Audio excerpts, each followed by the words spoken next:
So, you've committed to packing carry-on only for an upcoming trip, but you're worried about how you're gonna get everything you need into just one little bag. It can be daunting, but it doesn't have to be that way. I've been a carry-on only packer for about 10 years now. My wife and I once lived out of nothing but carry-on suitcases for 6 months, and we've learned a lot of things along the way. So in this video, I wanna share 5 minimalist packing tips that will help you save space in your carry-on. We're gonna cover strategies I use every time I pack my carry-on bag, like how to choose what to bring with you, how to actually pack in a way that saves space, what not to pack, and even the things you might think you need, but honestly, you should just leave at home. First things first, before you pick up a single clothing item, before you open your bag or start folding anything, you need a list. Without a list, you're gonna forget something important.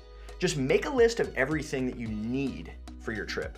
Not generic lists like clothes, shoes, but down to the detail level of phone charger cable, color copy of passport, reading glasses, etc. And then follow the list. I'm an experienced traveler, okay? And I'm not lying. Every time I don't use a list, I forget something. Just do what works for you. You can write it down, you can make it in Excel, whatever. We've made a bunch of different free packing lists, one for Europe travel, one for long-term travel, one for cold weather travel. If those would be helpful to you, I've linked them below. Personally, I love the trick of doing a test pack and living out of my bag for about a week before the trip. It's a great way to realize that I may have left something important off the list. Now, when it comes to what you pack, you'll save space by avoiding things that are generally single use. The more functions or uses we can get out of what we're packing, the better. Look for shoes that can serve multiple purposes, right? A pair of kicks that you could dress up or down. Shoes take up a lot of space, especially for guys. So if you're struggling with luggage space, shoes is one of the first areas I would start. I'm a runner, so I'm always in a bit of a conundrum here. I need my daily driver kind of shoes. I might want something that could work at a nice dinner. I want to bring my running shoes, but gosh, do I really need 3 pairs of shoes for this trip? So you got to find something that could serve multiple purposes. Then I would choose lightweight tech and travel gear that's good for more than one thing. And in general, clothing is gonna take up the most space. So here are a few principles to consider in regards to clothing, regardless of destination or season. First, plan to dress in layers. This allows you to pack less and it saves space by avoiding big, bulky items. I tend to wear pretty basic pieces that can mix and match together. Some people call that a capsule wardrobe, but really the whole idea is that you're just giving yourself more options in terms of outfits, and no piece that you're packing only goes with one thing. My ultimate clothing hack that helps save space in my suitcase is using Merino wool. Merino is great for travelers. It's lightweight. It's got this nice recoil and elasticity, which means it's pretty wrinkle resistant. You don't have to spend a whole lot of time ironing. The fibers of merino wool naturally wick moisture away from your skin. They're naturally antibacterial and antimicrobial, which means you don't stink. And you're not gonna have to pack as much because merino can totally be reworn. You just hang it up overnight. Now, I'm not telling you to wear the exact same shirt every day, but if you include some key pieces of merino in your wardrobe, it's the perfect way to lighten your load. So personally, on a 10-day trip to Europe, I might only pack 5 shirts, and they're all made of merino wool. There's a lot of options out there, but my brand of choice is Unbound Merino. What I like about Unbound Merino versus the other guys is they are by travelers for travelers. They use this awesome fabric, merino wool, to make simple, classy, versatile, comfortable pieces with travelers in mind. And I know what you're thinking. Nick, you're sponsored by these guys. How can I trust what you're saying? Here's the deal, friend. I've been wearing Unbound Merino for years. I've spent my own money on their clothing for years, and I wear their clothing whether I'm traveling or not. Guess what? Unbound Merino is offering an exclusive discount to Away Together subscribers. You can get 10% off your order using the code AWAYTOGETHER at the link below. Thank you to Unbound Merino for sponsoring this video. Now, another way to help me pack less is to ensure one of the places on our trip has laundry available. We may not always take advantage of it, but it's super easy to toss a few pieces in the washer and then hang them up to dry overnight. You can even filter your short-term rental searches, like on Airbnb, for example, for if they have a washer or not.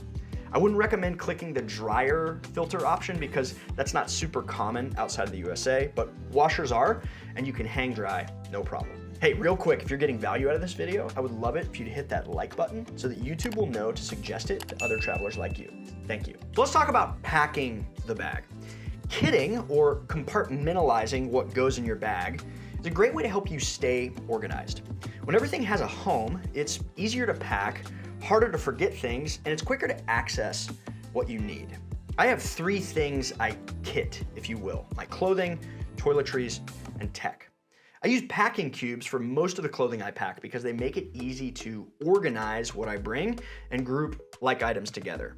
It also adds an extra element of water resistance, and if you've got to open your bag in security, privacy. I'll typically have 1 cube for my main tops, 1 for workout gear, and 1 for socks and undies. And in my opinion, not all packing cubes are created equal. Personally, I think compression packing cubes are the way to go if you want to save space. You put in your items, zip up the cube, and then there's another zipper that will compress everything you've packed to save space. An easy and affordable hack is to use a gallon-sized Ziploc bag and press all the air out. I've done this many, many times. You can also find the packable or compressible version of certain bulkier items like jackets. This packable puffer jacket by Eddie Bauer gets pretty small and it packs down into an internal pocket. So when it comes to toiletries, I'm super basic, but I like to find a toiletry bag with some internal organization and a hook. A hook is really handy so it can hang up.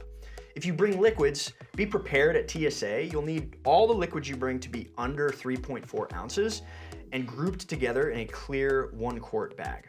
For tech, I've done a variety of things, from a little cable organizer like this one to a more all-in-one tech pouch for every single cable, charger, adapter, etc. I might bring. This one's by Peak Design, and it makes for a convenient in-flight kit. When it comes to how you pack your bag, first you want to find the right way to configure things.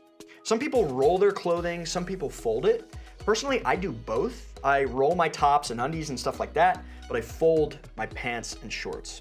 I'd say 90% of my clothing goes in packing cubes, but not all of it. I've noticed it's more space efficient to lay pants and shorts flat, and I'll typically put those in the very bottom of the bag. If you use packing cubes, find ones that fit your bag well. For example, I'm a big fan of these by Eagle Creek for most suitcases, but for my Peak Design backpack, I love the Peak Design cubes, which obviously were meant to live in this ecosystem. I would pack things like socks and chargers and other oddly shaped things into your extra shoes if you're packing extra shoes, and then face the shoes like they come in a box when you buy them. The goal should be to have things tight and secure, utilize every nook and cranny of your bag so nothing is shifting around and your suitcase can close easily. I'll also add, I try to keep my tech pouch and my toiletry bag in a more accessible, easy to reach place. This is good for TSA or being able to access my tech in flight. I'd also recommend wearing your bulkiest items on travel days. For example, the pants that take up the most space in your luggage, your biggest pair of shoes, just so you don't have to pack them. And the final way to save some space when packing is to eliminate unnecessary items. And in this video, I share 12 things you may think you need for your trip, but you just don't. There are 12 things that experienced travelers no longer pack. Thank you so much for watching. Happy travels.